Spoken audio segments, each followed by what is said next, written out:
FCPS দ্বিতীয় পর্বের পরীক্ষার্থী ডক্টর নাফিসা তাবাসসুম দীপ্রার রহস্যজনক মৃত্যুর সুষ্ঠু তদন্ত ও বিচারের দাবিতে রাজধানীর শাহবাগে বারডেম হাসপাতালের সামনে মানববন্ধন করেছেন তার সহপাঠীরা।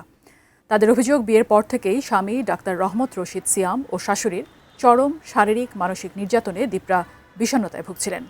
তাদের অভিযোগ, মৃত্যুর আগে 3 দিন তাকে ঘরে তালাবদ্ধ ও অনাহারে রাখা হয়। গত 4 জুন গুরুতর অসুস্থ অবস্থায় তাকে রাজধানীর শাহবাগ বারডেম হাসপাতালে নেয়ার পর তার মৃত্যু হয়।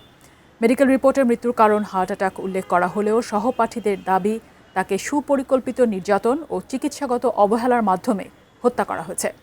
তবে মানববন্ধনে দীপ্রার কোনো স্বজন উপস্থিত ছিলেন না, এমনকি এ বিষয়ে কোনো মামলা বা অভিযোগও করেনি দীপ্রার পরিবার। এটা আসলে কোনো স্বাভাবিক মৃত্যু ছিল না, কারণ দীর্ঘদিন যাবৎ সে মানসিক এবং শারীরিকভাবে নির্যাতিত ছিল, যার ফলে আজকে তার এই পরিণতি। একটা ফ্রি ফেয়ার এবং উইদাউট এনি বায়াস একটা ইনভেস্টিগেশন হোক। ডক্টর দীপ্রার প্রতি যদি কোনো অন্যায় হয় তার যাতে বিচার হয়। দীপ্রার মরদেহ ময়নাতদন্ত করা হয় নাই, ওর পরিবার এই ব্যাপারে কোনো কিছু আগায় এসে আমাদেরকে বলছে না, যার কারণে আমরা আসলে বুঝতে পারতেছি না যে পরিবারও কেন পিছায় যাচ্ছে, পাওয়ারফুল ফ্যামিলি দেখে বা অন্য কোনো কিছুর কারণে কিনা।